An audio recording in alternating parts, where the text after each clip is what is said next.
ঘটিয়ারি শরীফ থেকে উদ্ধার আগ্নেয়াস্ত্র সহ 4 রাউন্ড কার্তুজ। পুলিশের জালে এবার দুজন দুষ্কৃতী। ক্যানিং মহকুমা জুড়ে এবার বেআইনি আগ্নেয়াস্ত্র উদ্ধারে পুলিশের অভিযানে অব্যাহত।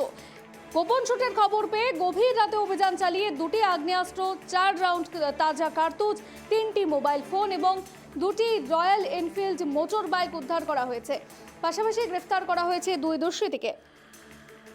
এই নিয়ে বিস্তারিত জানবো। এই মুহূর্তে আমাদের সঙ্গে টেলিফোন লাইনে রয়েছেন আমাদের প্রতিনিধি গোপাল। দক্ষিণ 24 পরগনায় এবার একাধিক বিভিন্ন আগ্নেয়াস্ত্র উদ্ধার হয়েছে, 4 রাউন্ড কার্তুজ উদ্ধার হয়েছে।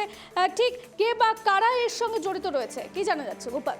দেখো শ্রেষ্ঠী, তোমাকে বলে রাখি, বারুইপুর পুলিশ জেলার গত কয়েকদিন ধরে আগ্নেয়াস্ত্র উদ্ধার, দুষ্কৃতী গ্রেপ্তার অব্যাহত। ইতিমধ্যে মোহাম্মদ সাদ্দাম হোসেন এবং সামিনুর লস্কর নামে দুজনকে গ্রেপ্তার করা হয়েছে আগ্নেয়াস্ত্র সহ, অর্থাৎ 2টি আগ্নেয়াস্ত্র, 4 রাউন্ড তাজা কার্তুজ, 3টি মোবাইল এবং দুজনের কাছ থেকে 2টি রয়্যাল এনফিল্ড মোটর বাইক।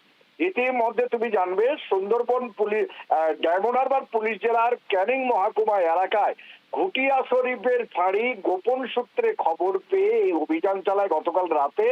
তার মধ্যে দুজনকে গ্রেপ্তার, আগ্নেয়াস্ত্র উদ্ধার।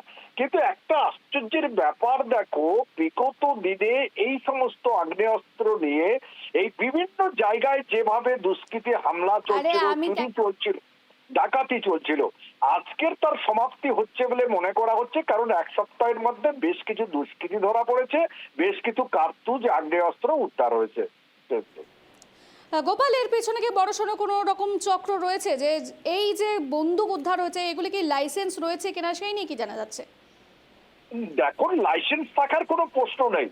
যে আগ্নেয়াস্ত্রগুলো তোমার চোখের সামনে আসছে শান্ত, এই সমস্ত আগ্নেয়াস্ত্র প্রশাসনের যারা রয়েছে তাদের কাছে ব্যবহারের যোগ্য।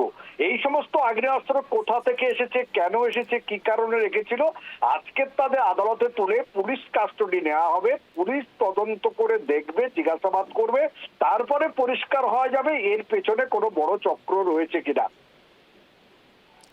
গোপাল, যাদেরকে আটক করা হয়েছে তারা ঠিক কোথাকার বাসিন্দা রয়েছে এবং এই যে আগ্নেয়াস্ত্রগুলি আনা হয়েছিল ঠিক এগুলি কোথা থেকে আনা হয়েছে? বাইরে থেকে পাচার করা হয়েছে কি? দেখো, তোমাকে বলে রাখি, এই যে আগ্নেয়াস্ত্রগুলো যে পাওয়া গেছে এগুলো দেশীয় পিস্তল বলে মনে করা হচ্ছে, কোনো বাইরের পিস্তল নয়।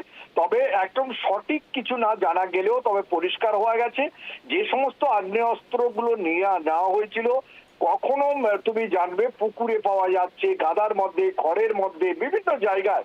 আর এগুলো জীবনতলা এলাকা। আর জীবনতলা মানে তুমি জানো আমাদের কাছে একটা মানে খুবই ঐতিহ্যবাহী নাম, কারণ এই জীবনতলায় শওকত মোল্লার বাড়ি, তার বাড়ির কাছাকাছি এই সমস্ত দুষ্কৃতীদের ঠাঁই রয়েছে, অর্থাৎ নারায়ণপুর বাঁশবড়া পঞ্চায়েত এলাকায়।